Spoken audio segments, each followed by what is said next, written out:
Hi everyone, my name is Asaf Eisenman, and I'll talk today about Check and Run, a checkpointing system for training deep learning recommendation models. This is a joint work with my colleagues at Meta. Recommendation models have many use cases, for example, newsfeed or story ranking at Facebook. But there are also many other use cases, like e-commerce recommendations or entertainment services recommending the most relevant movies and so on. At Meta, for example, if we look at our total AI compute in data centers, more than 50% of the training compute and over 80% of the inference compute are consumed by recommendation models. This is the high-level architecture of recommendation models. These models typically have two types of features.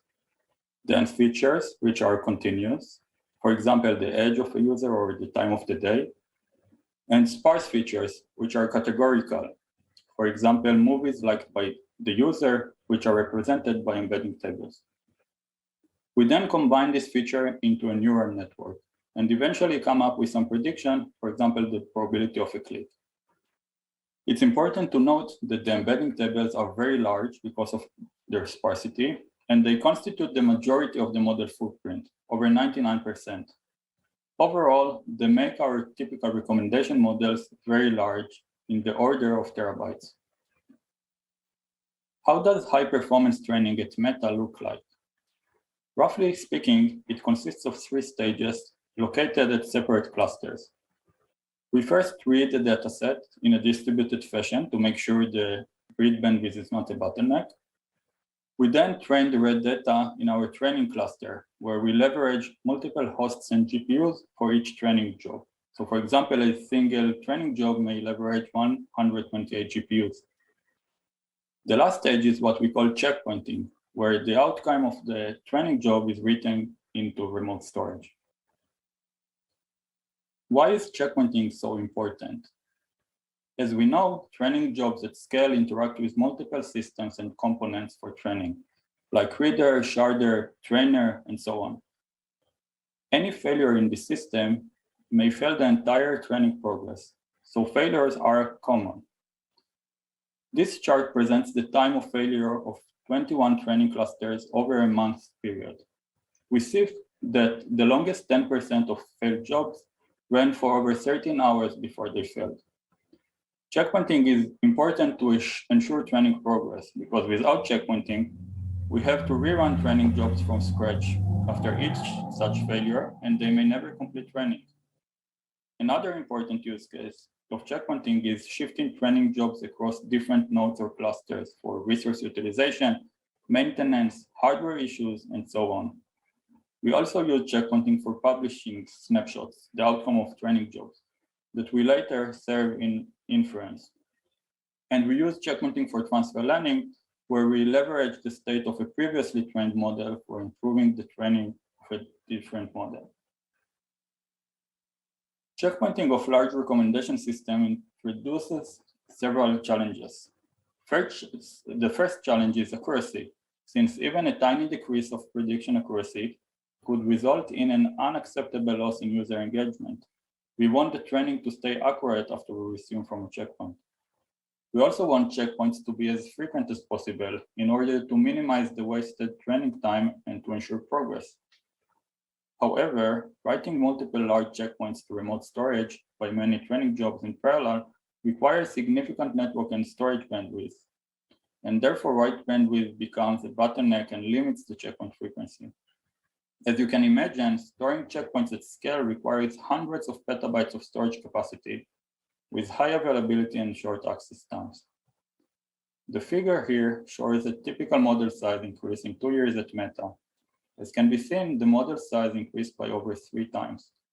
Since models keep getting larger and more complex, these challenges keep being relevant, and checkpoints are often bottlenecked by write bandwidth and storage capacity. And that motivated us to build Check and Run, a checkpointing system that significantly reduces the required write bandwidth and storage capacity without degrading accuracy. The first thing to realize is what do we checkpoint? So a checkpoint consists of the model state, including all the parameters and gradients, the training metrics, and also the reader state, which is required, for example, to avoid training the same sample twice. Next question is, how do we checkpoint? For consistency, it's important to create the checkpoints atomically. Otherwise, training processes may update the model during the copy time, causing consistency challenges and potential accuracy degradation. In our system, we decouple checkpointing from training. We achieve atomicity by stalling training right when we start creating a checkpoint. We then create a new copy in CPU memory, and as soon as this copy is ready, training continues in GPU, while in the background we have dedicated CPU processes that handle checkpoints. This decoupled checkpointing approach makes the required stall time negligible in the order of seconds. As I have already mentioned, because checkpoints are written to remote storage, checkpoint frequency is bounded by write bandwidth and storage capacity, which we try to optimize. Let's take a look at the checkpointing workflow. We have the training dataset with all the records that we use for training. We read the dataset using a distributed reader that has multiple reader workers and feed it to the trainer nodes. We have a checkpointing controller that may reside in one of the trainer nodes or in a separate host. When a checkpoint is triggered, several things happen. First, both reader and trainer are stalled. The reader state is collected by the reader master and is sent to the checkpoint controller. At the same time, the trainer nodes create a copy of their state. Once this stage is finished, training can continue, while we have dedicated CPU threads in the trainer nodes that prepare the part of the checkpoint and upload it concurrently to remote storage. So we talked about the workflow and general overview of our checkpointing system, but how do we reduce the required write bandwidth and storage capacity to enable high-frequency checkpointing of large models? As I have already mentioned, recommendation models are typically sparse. This chart shows the percentage of the model that is modified as a function of the training records for one of the largest models in Meta. And we start from 3 different initial states. So for example, the yellow line shows that even after 11 billion samples, only about 52% of the model is modified. This motivated us to explore differential checkpointing, where we track and checkpoint the modified parts of the model. We looked at 3 approaches for that. We started with what we call one-shot differential checkpoint, which starts with a single full checkpoint, and then all the following checkpoints would only include the parts that were modified since that baseline checkpoint. To resume from a checkpoint, both the baseline checkpoint and the most recent differential checkpoint have to be read. The 2 charts at the bottom show the write bandwidth and storage capacity per checkpoint as a percentage of the model size. If we look at the blue bars that describe the one-shot differential checkpoint, we see that both write bandwidth and storage increase gradually for each checkpoint after the baseline checkpoint. An alternative approach is consecutive incremental checkpointing, which stores only the parts that were modified since the previous checkpoint and not since the baseline checkpoint. We see in the yellow bars that this is more efficient in terms of write bandwidth, but there is a trade-off as it requires much more storage, because now we have to store and load all checkpoints, and not just the first and last checkpoint. A way to reduce or limit the storage increase is to store a full checkpoint once in a while.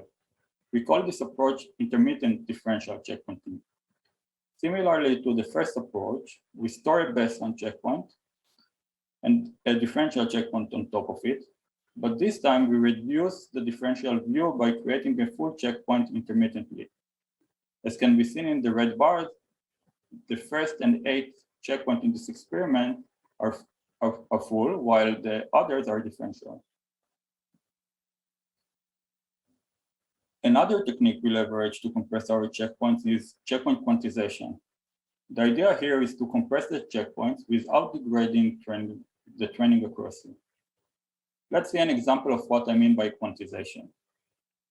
If we have a continuous function depicted by the red line in the figure, when doing quantization, we basically map its values into 8 quantized values or bins, which create the blue line. Since we use 3 bits to describe each bin, we call it 3-bit quantization. If we space those quantization bins uniformly, we call it uniform quantization. If the bins are not uniformly spaced, we call it non-uniform quantization. Since the embedding layer, the sparse layer, constitute more than 99% of the model, we quantize only the embedding tables, and we do it row-wise, row by row. Let's see a simple example. Imagine that this is an embedding table, and we want to quantize the second row. Since the values in the rows don't have uniform distribution, when we use uniform quantization, they are not spread equally. So for example, the second bin would stay empty, while 3 different elements will be mapped to the third bin. If we use non-uniform quantization, it looks better. We have tried comparing several different quantization strategies and evaluated the mean Euclidean distance between them and the original checkpoints, which is a good proxy for accuracy loss. For non-uniform quantization, we leveraged the unsupervised k-mean clustering algorithm. As can be seen in the chart, it performs better than uniform quantization, especially for lower bit width quantizations. But the runtime of k-means is orders of magnitude slower than uniform quantization. We have tried to explore different approximation strategies for efficiency, but they all yielded significantly higher error. However, we found that we could improve uniform quantization by selecting its range more wisely. Instead of using the range of elements in each embedding row, we use a greedy algorithm to select the more optimal range per embedding row. We describe this algorithm in more details in the paper. As can be seen in the chart, it performs on par with k-means while being much faster.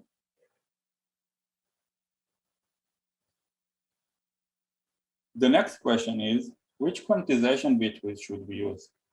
It's important to note that checkpoint quantization would impact the training accuracy only if training actually resumes from a checkpoint. Otherwise, since training is still done in full precision, it would not make any difference.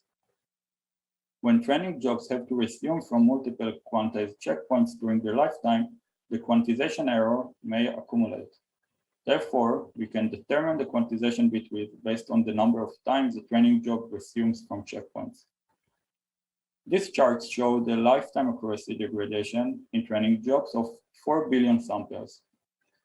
When we do 3-bit checkpoint quantization, even after resuming from different quantized checkpoints 3 times, the training accuracy degradation is well below our accuracy loss threshold of 0.01%. However, when 4 or more failures happen, it exceeds the loss threshold. With 4-bit quantization, we see that even resuming from 20 checkpoints could be okay, but 30 are not. And for 8-bit quantization, we don't show it here, but we were able to resume from checkpoints hundreds of times in a single training job, and we only saw negligible accuracy degradation. So how should we choose the right bit width? We try to do it based on the probability of a failure in our training job, which is estimated based on the model configuration. If the number of failures exceeds the estimated number during training, we automatically fall back to 8-bit quantization. This is how the overall savings of write bandwidth and storage capacity look like when we combine quantization and differential checkpointing. If we expect to resume from a checkpoint no more than 1 time, check and run can reduce the average write bandwidth by up to 17 times and storage capacity by up to 8 times. But even if we expect more than 20 failures, the average bandwidth reduces by 6 times and the maximum storage capacity by more than 2 times. To summarize, the checkpointing of large recommendation systems is challenging, especially because of the required write bandwidth and storage capacity. Check and Run is a high-performance checkpointing system that leverages differential checkpointing and quantization techniques to significantly reduce write bandwidth and storage without degrading the training accuracy. So thank you for your time. If you have any questions or comments, please feel free to reach out to the email address here. And thank you.